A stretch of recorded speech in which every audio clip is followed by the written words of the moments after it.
പാഠപുസ്തകങ്ങളിൽ എത്ര പഠിച്ചാലും തീരാത്ത, അറിയുന്തോറും കൂടുതൽ കൂടുതൽ അറിയണമെന്ന് ആഗ്രഹിക്കുന്ന ഒരു മഹത്തായ ജീവിതത്തിൻ്റെ ഉടമയായിരുന്നു ഗാന്ധിജി എന്ന് നമുക്കെല്ലാവർക്കും അറിയുന്നൊരു കാര്യമാണ്.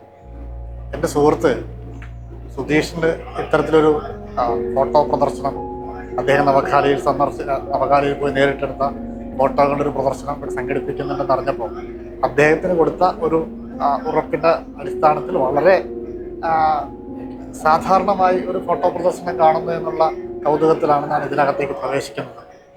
പക്ഷേ ഞാൻ ഓരോ ചിത്രത്തിന് മുന്നിലൂടെയും കടന്നു പോകുമ്പോഴും ആ കാലത്തിനൊപ്പം സഞ്ചരിക്കുന്ന ഒരു മാസ്മരികമായ അനുഭവത്തിലൂടെയാണ് ഞാൻ കടന്നുപോയത്.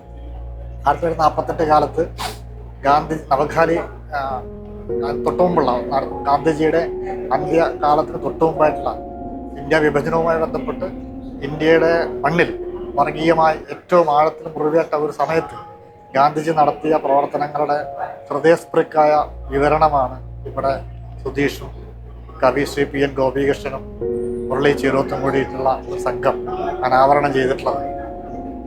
ഒരു ചരിത്ര വിദ്യാർത്ഥിക്ക് മാത്രമല്ല, ഏതൊരു സാധാരണ മനുഷ്യനും ഇവിടെ വന്ന് ഇത് കാണേണ്ടതും ഈ അനുഭവം തൊട്ടറിയേണ്ടതും ഇന്ത്യ എങ്ങനെയാണ് ഉണ്ടായത് എന്നും ഒക്കെ മനസ്സിലാക്കാൻ ഏറ്റവും കൂടുതൽ ഉപകരിക്കുന്ന ഒരു ഫോട്ടോ പ്രദർശനമാണ് ഇവിടെ നടക്കുന്നത്. തീർച്ചയായിട്ടും നമുക്കറിയാം, ഇപ്പോൾ ഇന്ത്യ വർഗീയമായിട്ട് ചേരിതിരിവ് അനുഭവിക്കുന്ന കാലത്തേക്കാൾ എത്രയോ ഭീകരമായൊരു കാലത്തെയാണ് അതിജീവിച്ച് ഇന്ത്യ എന്ന ആശയം ഇന്ത്യ നിൽക്കുന്നത് എന്ന് നമുക്ക് അറിയണമെങ്കിൽ നിങ്ങൾ എല്ലാവരും വന്ന് ഈ ചിത്ര പ്രദർശനം അല്ലെങ്കിൽ ഈ ഫോട്ടോ പ്രദർശനം കാണണമെന്ന് ഒരു അഭ്യർത്ഥനയുണ്ട്. നമുക്ക് അതെല്ലാം അതിജീവിച്ചുകൊണ്ട് ഈ ഇന്ത്യ വിഭജന സമയത്ത് ഇന്ത്യ ഏറ്റവും വർഗീയമായി ധ്രുവീകരിക്കപ്പെട്ടൊരു കാലത്ത് ഗാന്ധിജി എന്ന മഹാനായ മനുഷ്യൻ ഇന്ത്യയെ കൂടെ നിർത്തുന്നതിനും ഇന്ത്യയുടെ ബഹുസ്വരതയെ ഊട്ടി ഉറപ്പിക്കുന്നതിനും ന്യൂനപക്ഷത്തോടൊപ്പം എങ്ങനെയാണ് ചേർന്ന് നിൽക്കേണ്ടതെന്നും എങ്ങനെയാണ് നമ്മുടെ നാടിനെ പഠിപ്പിച്ചത് എന്ന് അറിയാൻ ഈ ചിത്രപ്രദർശനം ഉപകരിക്കും. നമ്മൾ